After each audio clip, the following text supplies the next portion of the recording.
ನಾವು ಇವತ್ತು ಅಗ್ನಿವೀರ ಜನರಲ್ ಡ್ಯೂಟಿಯಲ್ಲಿರುವಂಥ ಎಲ್ಲ ಪ್ರಶ್ನೆ ಪತ್ರಿಕೆ 4 ನೋಡ್ರಿ ಇವಾಗ ನಾವು ಕ್ವಶನ್ 1 ನೋಡ್ತಾ ಹೋದಾಗ ನೋಡ್ಬೇಕಿಲ್ಲಿ ಮಮತಾ ಬ್ಯಾನರ್ಜಿ ಅವರು ನೇತೃತ್ವದ ರಾಜಕೀಯ ಪಕ್ಷ ಯಾವುದಂತಂದು ಐತಿ.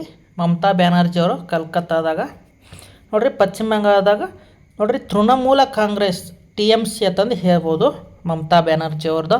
ಅದೇ ರೀತಿಯಾಗಿ ಮಾರ್ಚ್ 2023 ಪ್ರಕಾರ ತ್ರಿಪುರಾದ ಮುಖ್ಯಮಂತ್ರಿ ಯಾರು ತಂದೈತಿ? ಡಾಕ್ಟರ್ ಮಾಣಿಕ್ ಸಾಹಾ.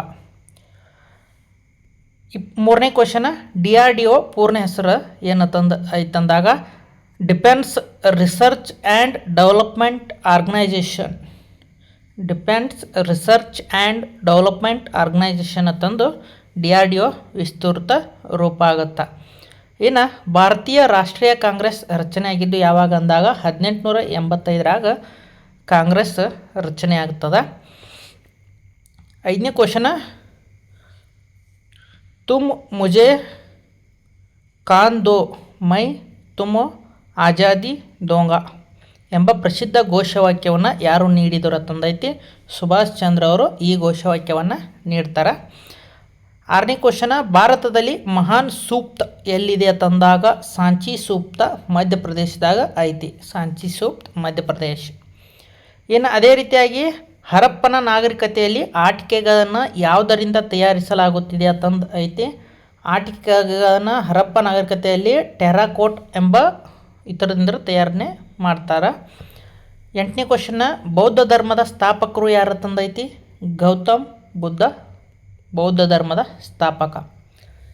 9ನೇ ಕ್ವಶನ, ಕೆಳಗಿನ ಯಾವ ರಾಜ್ಯದಲ್ಲಿ ಮುಳ್ಳಿನ ಸಸ್ಯವರ್ಗ ಕಂಡುಬರುತ್ತದೆ ಅಂತಂದೈತಿ? ರಾಜಸ್ಥಾನ್. ನೋಡ್ರಿ, ಪಾಪಸ್ ಕಳಿ ಅಂತ ಮುಳ್ಳಿನ ಗಿಡಗಳು ಕಂಡುಬರ್ತಾವ. 10ನೇ ಕ್ವಶನ, ಅರಾವಳಿ ಪರ್ವತ ಶ್ರೇಣಿಯು ಕೆಳಗಿನ ಯಾವ ರಾಜ್ಯದಲ್ಲಿ ಕಂಡುಬರ್ತದೆ ಅಂತಂದೈತಿ? ನೋಡ್ರಿ, ಅರಾವಳಿ ಪರ್ವತ ಶ್ರೇಣಿ ರಾಜಸ್ಥಾನದಾಗ ನಮಗೆ ಕಂಡುಬರುತ್ತಾ. ಇನ್ನು 11ನೇ ಕ್ವಶನ್ನ, 2011 ಭಾರತದ ಜನಗಣತಿಯ ಪ್ರಕಾರ ಕೆಳಗಿನವುಗಳಲ್ಲಿ ಅತಿ ಹೆಚ್ಚು ಜನಸಂಖ್ಯೆ ಹೊಂದಿರುವ ರಾಜ್ಯ ಯಾವುದು ತಂದೈತಿ?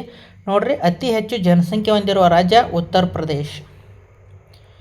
12ನೇ ಕ್ವಶನ, ಮಾರ್ಚ್ 2023 ಪ್ರಕಾರ ಭಾರತದ ಮುಖ್ಯ ನ್ಯಾಯಮೂರ್ತಿ ಯಾರಾಗಿರ್ತಾರೆ ತಂದೈತಿ?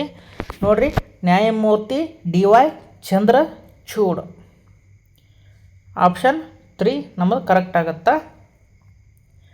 13ನೇ ಕ್ವಶನ, ಭಾರತದ ಸರ್ವೋಚ್ಚ ನ್ಯಾಯಾಲಯದ ಮುಖ್ಯ ನ್ಯಾಯಮೂರ್ತಿಯನ್ನು ನೇಮಿಸುವವರು ಯಾರು? ನೋಡ್ರಿ, ಭಾರತದ ಮುಖ್ಯ ನ್ಯಾಯಾಲಯದ ನ್ಯಾಯಮೂರ್ತಿಯನ್ನು ನೇಮಿಸೋರು ರಾಷ್ಟ್ರಪತಿಯವರು ಆಗಿರ್ತಾರೆ.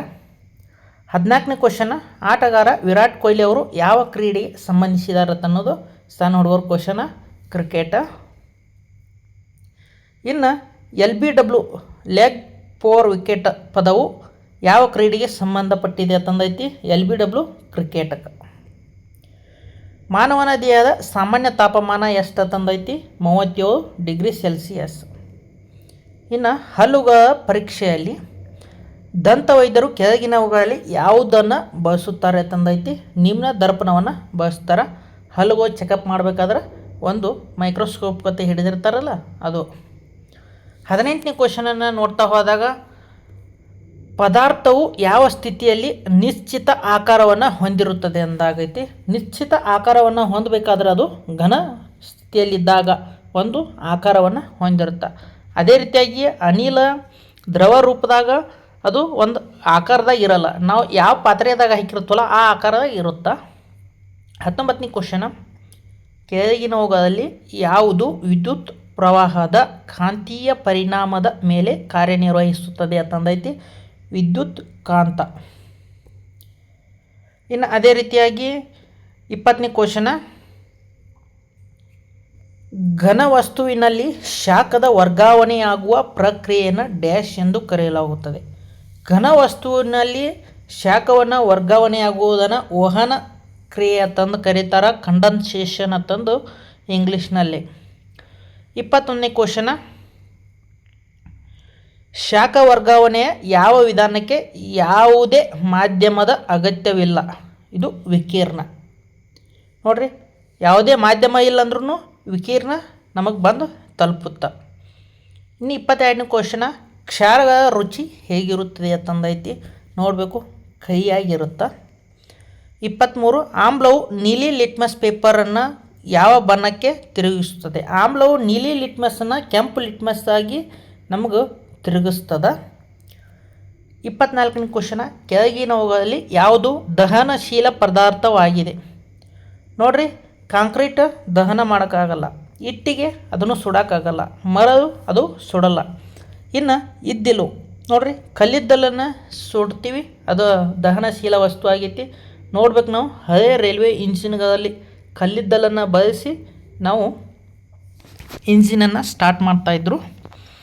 ಇನ್ನು 25ನೇ ಕ್ವಶನನ್ನು ನೋಡ್ತಾ ಹೋದಾಗ ನೋಡ್ರಿ, ಆಮ್ಲ ಮತ್ತು ಕ್ಷಾರದ ನಡುವಿನ ಕ್ರಿಯೆಯಲ್ಲಿ ಕೆಳಗಿನವಲ್ಲಿ ಯಾವುದು ಉತ್ಪತ್ತಿಯಾಗುವುದಿಲ್ಲ? ನೋಡ್ರಿ, ಆಮ್ಲ ಮತ್ತು ಕ್ಷಾರದಾಗ ಉಪ್ಪು ಬಿಡುಗಡೆ ಆಗುತ್ತಾ, ನೀರು ಬಿಡುಗಡೆ ಆಗುತ್ತಾ, ಶಾಖನೂ ಬಿಡುಗಡೆ ಆಗುತ್ತಾ? ಹೀಲಿಯಂ ಬಿಡುಗಡೆ ಆಗುವುದಿಲ್ಲ.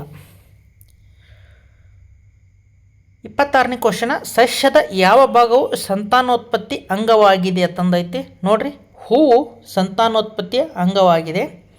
ಇನ್ನು 27ನೇ ಕ್ವಶನ, ಕೆಳಗಿನವುಗಳಲ್ಲಿ ಯಾವುದು ಸ್ವಪೋಷಿಸಿ ಅಲ್ಲ ಅಂತಂದೈತಿ? ನೋಡ್ಬೇಕು, ನಾವಿಲ್ಲಿ ಏನಾಗುತ್ತಾ, ಮಾನವರು ಸ್ವಪೋಷಕಗಳಲ್ಲ. ಯಾಕೆ ಮಾನವರು ಸ್ವಪೋಷಕಗಳಲ್ಲ ಅಂತಂದ್ರೆ ಇವರು ಬೇರೆ ಜೀವಿಗಳ ಮೇಲೆ ತಮ್ಮ ಆಹಾರವನ್ನು ಅವಲಂಬನೆ ಮಾಡಿದಾರೆ. ನೋಡ್ರಿ, ಹೂವಿನ ಸಸ್ಯಗಳು ತಂದೈತಿ, ಇವು ತಮ್ಮ ಆಹಾರವನ್ನು ತಾವೇ ತಯಾರು ಮಾಡ್ತಾವೆ, ಸ್ವಪೋಷಕಗಳಾಗ್ತವೆ. ತರಕಾರಿ ಸಸ್ಯಗಳು ಅವು ಸ್ವಪೋಷಕ. ದೊಡ್ಡ ಮರವು ತಮ್ಮ ಆಹಾರವನ್ನು ತಾವೇ ತಯಾರು ಮಾಡ್ತಾವೆ. ಇನ್ನು 28ನೇ ಕ್ವಶನ, ಸಸ್ಯವು ಗಾಳಿಯಿಂದ ಇಂಗಾಲದ ಡೈಆಕ್ಸೈಡನ್ನು ಯಾವ ಭಾಗದ ಮೂಲಕ ತೆಗೆದುಕೊಳ್ಳುತ್ತದೆ ಅಂತಂದೈತಿ? ನೋಡ್ರಿ, ಇಂಗಾಲದ ಡೈಆಕ್ಸೈಡಿನ ಎಲೆಗಳ ಮುಖಾಂತರ ಸಸ್ಯಗಳು ತೆಗೆದುಕೊಳ್ತಾವೆ. ಮಾನವರಲ್ಲಿ ಕೆಳಗಿನವುಗಳಲ್ಲಿ ಯಾವುದು ಪುರುಷ ಯುಗ್ಮಕವಾಗಿದೆ ಅಂತಂದೈತಿ? ವೀರ್ಯಾಣು ಮಾನವನಲ್ಲಿ ಅಂದರೆ ಪುರುಷರಲ್ಲಿ ವೀರ್ಯಾಣು ಇರುತ್ತಾ, ಮಹಿಳೆಯರಲ್ಲಿ ಅಂಡಾಣು ಅಂತಂದು ಇರುತ್ತಾ? ನೋಡ್ರಿ, ನಮಗಿಲ್ಲಿ ವೀರ್ಯಾಣು ಕರೆಕ್ಟ್ ಆಗುತ್ತೆ. 30ನೇದ, ಟ್ಯಾಟೋಡಲ್ ಯಾವ ಪ್ರಾಣಿಯ ಆರಂಭಿಕ ಹಂತವಾಗಿದೆ ಅಂತಂದೈತಿ? ಕಪ್ಪೆ ಆರಂಭಿಕ ಹಂತವಾಗಿದೆ. ನೋಡ್ರಿ, ಇವು ಏನು ಮ್ಯಾಥ್ಸ್ 20 ಕ್ವಶನ್ದಾವಲ್ಲ, ಈ 20 ಕ್ವಶನನ್ನು ನಾವು ಆಲ್ರೆಡಿ ಯೂಟ್ಯೂಬಿಗೆ ಸಾಲ್ವ್ ಮಾಡಿ ಅಪ್ಲೋಡ್ ಮಾಡಿದ್ದೀನಿ. ಯಾವ ರೀತಿಯಾಗಿ ನೀವು ಅದನ್ನು ನೋಡ್ತಾ ಹೋಗ್ಬೇಕಾದ್ರೆ ತಾವು ಇಲ್ಲಿ ಯೂಟ್ಯೂಬನ್ನು ಓಪನ್ ಮಾಡಿ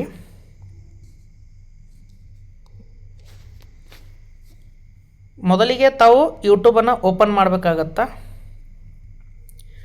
ಯೂಟ್ಯೂಬನ್ನು ಓಪನ್ ಮಾಡಿ ಏನ್ರಿ ಮಿಸ್ಟರ್ ಯೂಟ್ಯೂಬ್ ಚಾನಲಲ್ಲಿ ನಾವು ಪ್ಲೇಲಿಸ್ಟಲ್ಲಿ ಹೋದರೆ ನಿಮಗೆಲ್ಲ ಆರ್ಮಿ ಮಾಡೆಲ್ ಕ್ವಶನ್ ಪೇಪರ್ 3 ಅಂತಂದೈತಿ.